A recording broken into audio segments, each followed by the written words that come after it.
2000년 전 로마인들의 사형 집행 방법 중 가장 잔인한 방법이었던 십자가형에 처해 돌아가신 예수님. 그 십자가 위에서 예수님이 겪으신 고통은 과연 어느 정도였을까요? 현대 의학자들에 의하면 예수님의 십자가 고통을 제대로 파악하기 위해서는 예수님이 재판을 받으시고 십자가를 지시기 이전인 겟세마네 동산에서의 기도 때부터를 고통의 시작으로 봐야 한다고 합니다.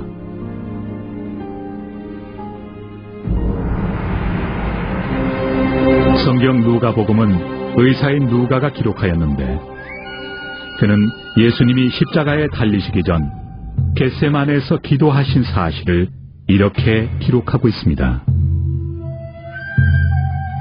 예수께서 힘쓰고 애써 더욱 간절히 기도하시니 땀이 땅에 떨어지는 핏방울같이 되더라.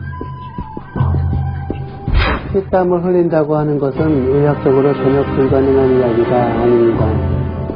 여기에서 보시는 것처럼 극도로 감정적인 과로 상태일 때 작은 모세혈관이 땀샘 근처에서 파괴될 수도 있는데 이런 경우 피와 땀이 섞여서 분비됩니다.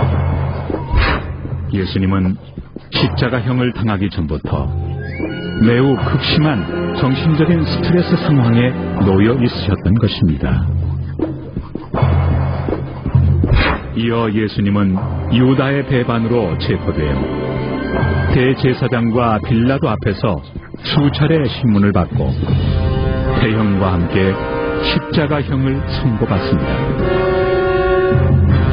당시 로마는 모든 형을 집행하기 전에 죄수를 기둥에 묶어두고 죄수의 등에 태형, 즉 채찍질을 가했는데 이때 사용하는 채찍은 가죽끈에 작은 공 모양의 나비나 날카로운 양의 뼈를 붙여놓은 것이었습니다. 이런 채찍을 공중에서 원을 그리며 사람에게 내리치면 가속력 때문에 막대기로 맞는 것과는 차원이 다른 고통이 느껴집니다. 채찍에 맞게 되면 보통 처음에는 피부가 찢어지고 멍이 들게 됩니다. 하지만 계속 맞다 보면은 피하 조직이 찢어지고 또 근육 속에 있는 혈관들이 터져서 몸의 구석구석에 피가 보이게 되죠. 떨어져 나간 피부 조직 밖으로 피가 계속 새어나와서 빈혈 상태가 됩니다. 연곡에 내리치는 채찍질로 예수님의 살과 등은 찢겨졌습니다. 등은 너무나도 심한 매질에 뼈가 거의 드러나 보일 지경이었습니다.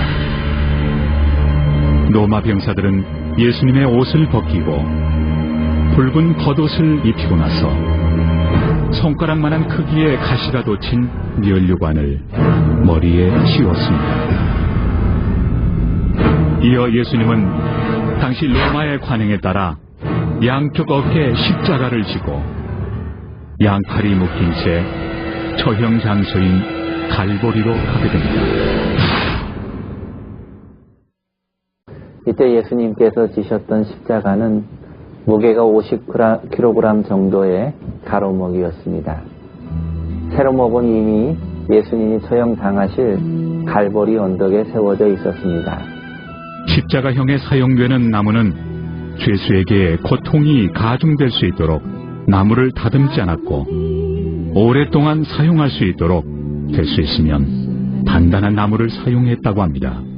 50kg 정도의 그 나무는 건강한 청년에게는 그리 무겁지 않은 무게일지 몰라도 그러나 예수님은 이미 심한 출혈과 칼소리로 인해서 그 무게를 감당할 수 없을 만큼 지쳐 있었습니다. 채찍으로 맞은 상처는 50kg이나 되는 통나무가 어깨 위를 내리누르자 아물기도 전에 다시 벌어졌을 것입니다. 또한 그 상처 속으로 거친 통나무가 나김없이 파고들었을 것입니다. 기진맥진한 몸으로 갈보리 언덕에 도착한 예수님. 십자가에 못 박히기 전 로마 군인들은 상처에서 흘러나온 진물로 몸에 착 달라붙은 예수님의 옷을 사정없이 벗겼습니다. 이 상태에서 옷을 벗기면 마치 화상을 입은 정도의 통증을 느낀다고 합니다. 이후 로마 군인들은 예수님을 나무에 양팔을 단단히 묶고 양 손목에 길이 14cm나 되는 쇠못을 박았습니다. 그런 다음 왼발과 오른발을 크게 였습니다. 발목에 또 못을 박았습니다. 흔히 예수님의 손바닥에 못을 박았다고 생각하는데 그렇지 않습니다. 로마 군인들은 예수님의 손목에 못을 박았습니다. 만약에 손바닥에 못을 박는다면 손바닥의 몸무게를 견디지 못해 찢어지고 말 것입니다. 그렇게 되면 죄수를 십자가에 매달아 놓을 수 없게 되니까 손목의 뼈 사이로 못을 박았다고 합니다. 세 개의 못은 손과 발로 가는 중심 부위를 지나는 혈관과 신경을 끊게 되는데 이로 인해 출혈이 시작됩니다. 또 끈질 신경의 통증은 인간으로서는 참을 수 없는 한계를 넘어서게 되죠. 또한 호흡곤란 상태로 인해 더 극심한 고통을 느꼈을 것입니다. 예수님은 숨을 제대로 쉬기 위해서 발을 밀어 올리고 팔꿈치를 구부리면서 어깨도 함께 들어 몸을 위로 끌어올려야 하셨을 것입니다. 그러나 이런 동작은 못 박힌 발에 몸무게 전체를 싣게 되므로 심한 고통을 주게 됩니다. 더욱이 팔꿈치를 구부리는 동작은 못에 박힌 손목을 돌리게 하고 팔의 신경을 더욱 손상시키게 되므로 고통이 가중되어서 결과적으로 예수님은 매번 호흡할 때마다 극심한 고통으로 인해 치명적인 산소 부족을 경험했을 것입니다.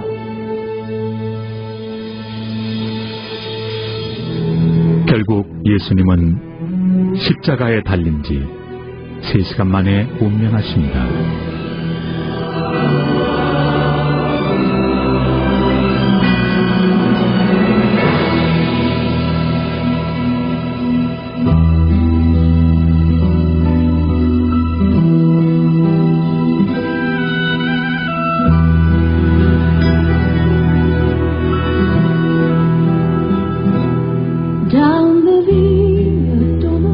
현대의 사형 방법은 최선의 노력을 다해서 가능한 한 빠른 시간 내에 순간적으로 죄수를 죽게 해주는 것입니다.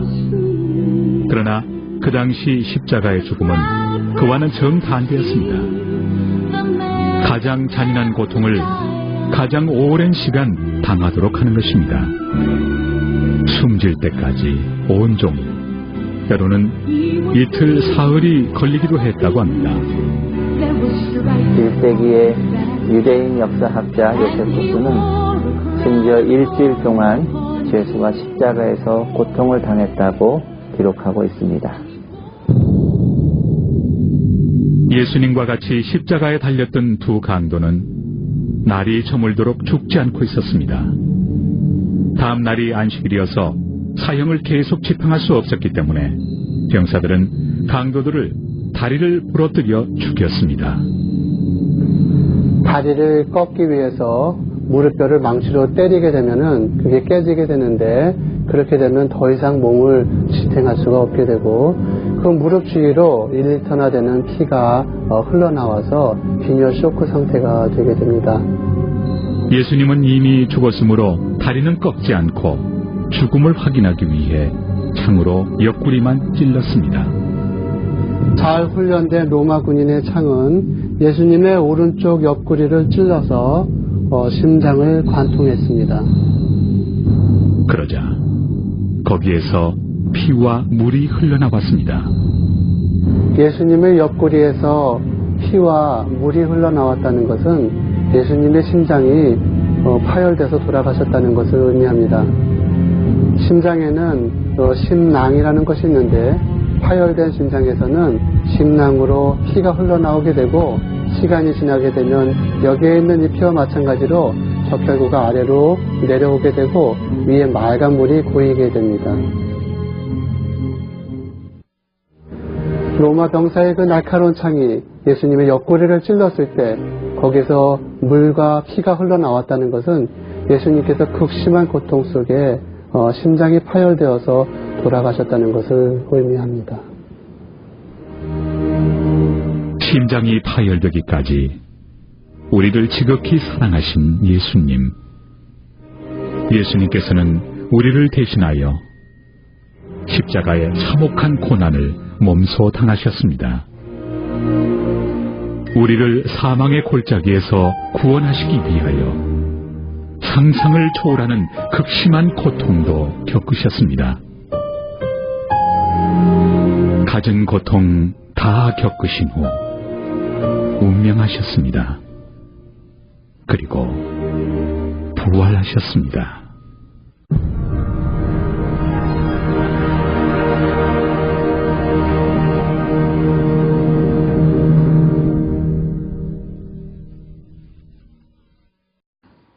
우리는 오늘 종려주일과 고난주간을 맞이합니다. 방금 예수님의 그 고난을 의학적으로 설명한 동영상을 우리가 보았습니다. 여러분은 이 영상을 보시고 어떤 생각이 드나요? 솔직히 예수님이 받으신 고난에 대하여 얼마나 아팠을까 진정으로 생각해 봤는가. 우리 많은 기독교인들은 함께 생각을 해야 할 것입니다. 정말 예수님이 그 십자가에서 당하신 고난이 어땠을까? 한 번쯤 생각해보고 뾰족한 바늘을 가지고 자기 살 아무데나 한번 찔러보면 알 수 있을 거예요. 그 조그만 바늘, 그 주사바늘, 그것도 우리는 맞지 않으려고 합니다. 그렇잖아요. 잘못이 있어 때려도 맞기를 싫어해요.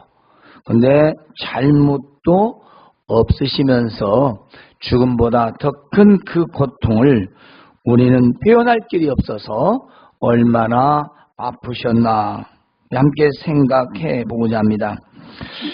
우리는 예수님의 그 십자가의 고통과 그 아픔을 얼마나 생각하고 있는가, 정말 어떻게 견뎌냈을까. 물론 견뎌내지 아니할 방법이 없겠죠. 어떻게 할 수 있는 게 아니기 때문에 우리는 그러므로 인해서 이 동영상의 내용들을 우리가 항상 마음에 깊이 새기며 살아가야 합니다. 그래야 어떤 상황에서도 믿음을 지키고 감사하며 은혜를 저버리지 않는 삶을 살 수 있는 유일한 방법 중에 하나입니다. 우리가 하나님 말씀을 듣지만 말씀 속에 그려지지 않기 때문에, 우리 당하지 않았기 때문에 고난이라고 하는 단어, 고통이라는 단어로 그걸 다 설명할 수가 없습니다. 아무리 참혹하다 할지라도 그 참혹함이 어떤 참혹함이나 모르기 때문에 이게 의학적으로 분석을 해놓은 거죠. 예수님은 그의 사랑하는 제자 가롯 유다, 가롯 유다에 의하여 은 30을 받고 대제사장과 그리고 서기관들 그리고 장로들에게 넘겼습니다. 뿐만이 아닙니다. 베드로는 3번이나 예수님을 부인합니다. 난 모른다. 저 사람이 누군지 모른다. 얼마나 마음이 아팠을까요? 믿고 믿었던 제자에게 배신당하고 모른다고 부인당한 것도 서글픈데, 이제 아무 죄 없이 제사장들의 시기와 그리고 서기관들의 질투로 인해서 종교 지도자들에 의하여 예수님은 이제 빌라도 법정에 넘겨지게 되었습니다. 빌라도가 예수님을 이렇게 여러 가지 신문해 보니까 죄명을 찾을 길이 없어요. 한 가지만 묻습니다. 네가 유대인의 왕이냐? 네 말이 맞도다. 그러니까 자기는 로마 총독이지 유대인들하고는 아무 상관이 없잖아요. 자, 너희 데려가라. 나하고는 상관없다. 이자가 잘못인지 모르겠다. 그런데도 필요가 없습니다. 참 이상하다. 예수님 보고 너는 무슨 할 말이 없느냐? 아무 말도 안 하십니다. 그래서 빌라도는 마침 6월절이나 되어서 이제 우리나라처럼 특사, 지금 현대시대에 특사가 있는 것처럼 과거에는 명절에 죄수 한 명을 내주는데 백성들이 원하는 자를 특사로 이렇게 놓아줬던 겁니다. 그래서 당시에 밀란을 일으키고 사람을 죽이던 그런 살인 강도죄에 바라바하고 예수님과 둘을 놓고 이제 많은 백성들에게 묻습니다. 이들 중에 누구를 놓아주겠느냐?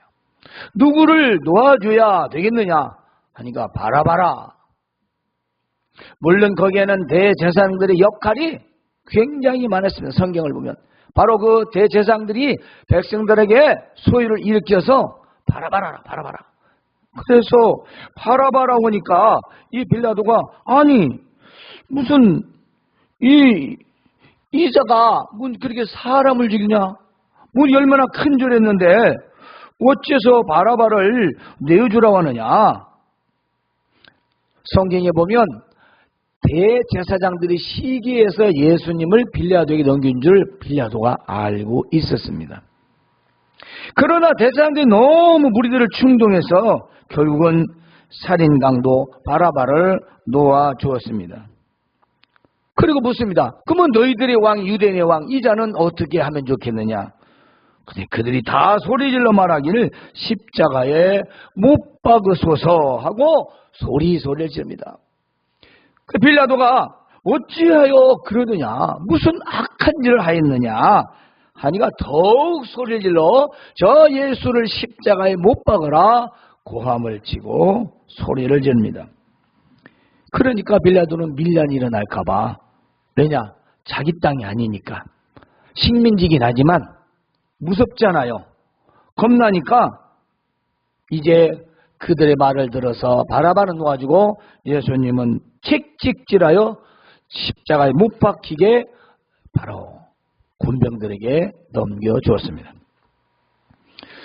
예수님에게 자색 옷을 입히고 이제 머리에는 가시관을 씌우고 그리고 격리하면서 유대인의 왕이여 하고 갈대로 때리고 침 뱉고 조롱하고 그리고 절하며 그들 한참 놀래다가 다시 그는 옷을 다 벗기고 원래 입었던 예수님의 옷으로 입힙니다.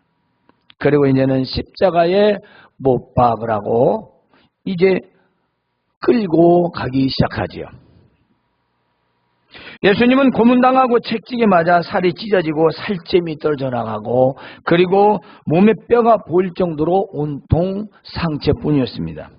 너무 아프고 힘들고 지쳐서 십자가를 지고 가다가 쓰러지고 일어나서 또다시 가다가 쓰러지고 멸박자고 가다가 또 넘어지고 쓰러지고 마침내 때마침 그 구레네 사람 시몬이 거기를 지나갔는데 군병들이 그를 잡아서 네가 이자의 십자가를 좀 대신 지고 가라 해서 구레네 시몬에게 십자가를 지워서 골고다에까지 가게 되었습니다. 예수님을 끌고 골고다라는 곳으로 가는데 이는 해골의 곳이라고도 합니다. 이곳에 이르러 로마군들이 예수님에게 고통을 주기 위해서 이제 몰약탄 포도를 주었지만 예수님은 거절했습니다. 사실 그건 고통을 줄이기 위해서 준 진통제였는데 예수님은 자신이 당하는 그 고난을 몸소 직접 당하시라고 그 몰약탄 포도주를 마시지 않았습니다.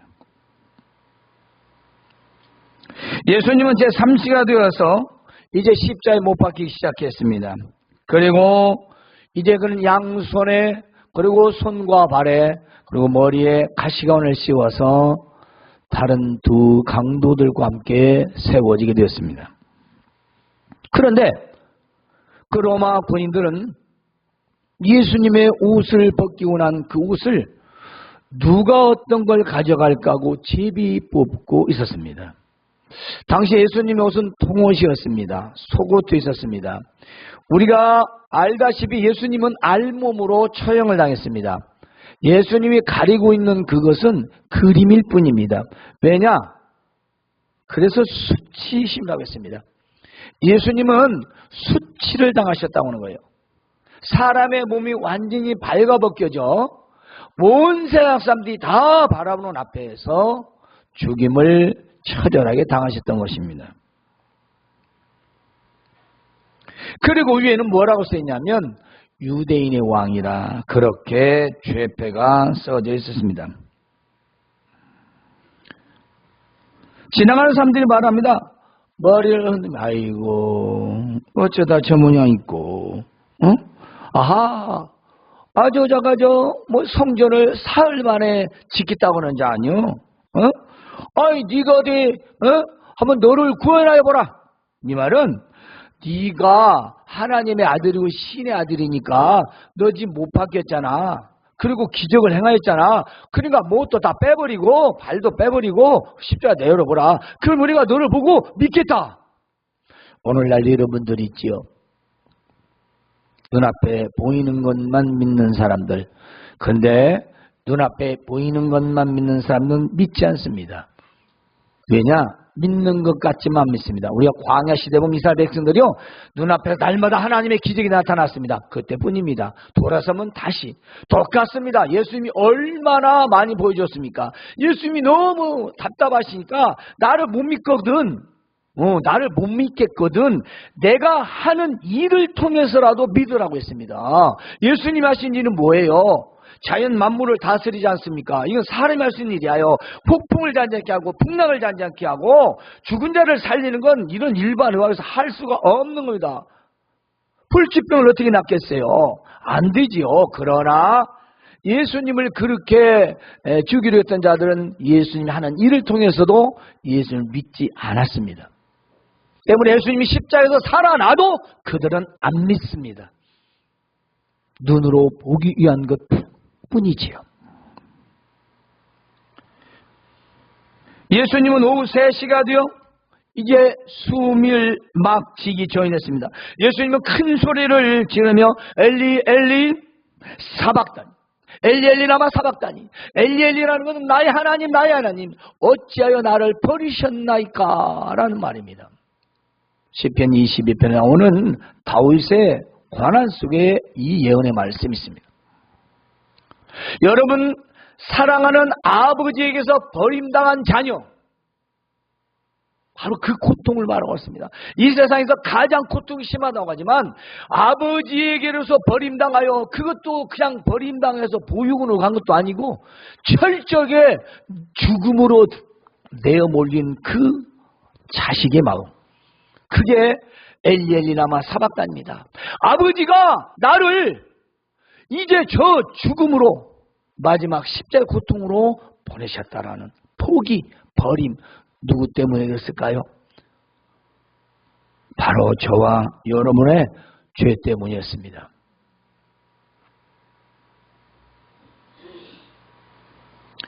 이 엘리 라마 사박단은 죽음보다도 더 큰 고통의 절규였습니다. 아버지에게 버림당하여 내동댕이 치는 정도가 아니라 죽어야 하는 그 고통을 말하지요. 우리가 좋은 동영상을 통해 봤지만 우리 사람의 호흡은 손 올리시면 아래가 당기지고 놓으면 위에가 당기져서 위든 아래든 호흡을 할 때마다 이 고통은 가중이 된대요. 가중이 되는. 가만히 있으면 괜찮은데 그래도 죽더라도 숨을 쉴수록 아래나 위쪽을 당길 때마다 그 고통을 받아야 되는데 죽고 싶어도 죽지도 못하는 거죠. 왜냐? 내 마음대로 되지 않으니까. 더 고통을 받아서 더 오래 고통받으며 죽게 하기 위한 그런 처형법이었기 때문인 것입니다. 우리와 같은 몸을 입으셨습니다. 그 고난을 다 받으셨지요. 정말로 얼마나 아프셨을까요? 우린 매만 맞아도 아프고요. 주먹으로 때리기만 해도 아프다고 합니다. 칼로 찌르면 난리가 납니다. 그렇죠? 오늘 우리는 깊이 생각합시다. 나 때문에 얼마나 큰 고통을 받으셨는지 말입니다. 우리가 이 은혜를 모르고 혹은 잊어버리고 살면 은혜는 사라집니다. 그리고 주님이 없는 내 중심이 되는 거지요. 내 주인은 나를 위하여 참혹한 고통과 고난을 받으신 그 예수님 은혜 때문에 나는 살고 있지만 우리는 그 모습을 잊어버리는 동시에 늘 내 생각이 앞서고 내 상황을 먼저 생각하고 내 것만 생각하고 내 일만 생각하는 그런 이기적인 사람이 되는 거지요. 왜냐? 그 십자가의 은혜를 저버리기 때문입니다. 망각하기 때문이지요. 그런데 예수님의 그 고통의 말인 엘리 엘리 라마 사막다니 옆에서 들은 사람이 뭐라고 하냐면 엘리야 부른다. 그러니까 한 사람이 그 해면에다 심포도를 가져와 예수님 입에 억지로 댑니다. 그러 말합니다. 가만히 두라. 한 사람이 하지 말라는 거죠. 엘리야와 가서 살리나 보다. 놔둬. 참 사람들이 굉장히 약합니다. 너무 악해요. 악해도 정말 보통 악한 게 아니에요. 예수님이 지금 당하신 이 모든 고난은, 이 고통은 과연 누가 받아야 하는 걸까? 생각해 보십시다. 누가 받아야 되나요? 우리 각각 모든 사람이 다 그런 형벌을 받아야 할 사람들이었다는 겁니다. 그럼에도 불구하고 하나님은 자기 아들을 통해서 한 사람, 오직 독생자 예수님이 죽으심으로 다른 사람이 그 죽음의 형벌을 당하지 않게 하셨던 것입니다. 그래 우리는 그 당한 고통이 얼마나 아프셨는지 적어도 생각을 했으면 좋겠습니다. 이제 예수님은 큰 소리를 지르시고 숨을 거두었습니다. 그때 성소의 휘장이 하나였었는데 둘로 나눠졌습니다. 그렇습니다. 이것은 바로 하나님과 우리가 맡겼던 담이 헐어진 것입니다. 하나님과 우리 사이의 죄 때문에 맡겼던 것이 휘장이 이젠 대제사장만 들어가고 이제 하나님의 속죄를 대신하는 양이 아니라 예수님이 십자가에 죽으셔서 이제 우리는 예수님의 이름을 통해 그의 속죄로 말미암아 하나님 앞에 담대히 나갈 수 있는 길을 열어놓았던 것입니다. 그렇습니다. 바로 구원의 길이고 생명의 길이고 영생의 길이었습니다. 여러분, 백부장이 말합니다. 이 사람은 진실로 하나님의 아들이었다. 맞습니다. 이 백부장은 바로 또 예수님의 시신을 안장하는 바로 그 백부장이기도 합니다. 예수님은 죽음보다 더 큰 죄악의 고통을 다 받으셨습니다. 그리고 죽음보다 더 큰 십자가의 고난과 고통을 나를 위해서 당하셨습니다. 우리는 그 고난과 고통으로 그 아픔으로 인해 다시 살아나게 된 것입니다. 그러므로 내 주를 위하여 죽음보다 더 큰 고난을 당하신 그 고통을 우리는 이제 깊이 묵상하고 은혜를 기억하는 한 주간 보내시기를 주님의 이름으로 권면합니다.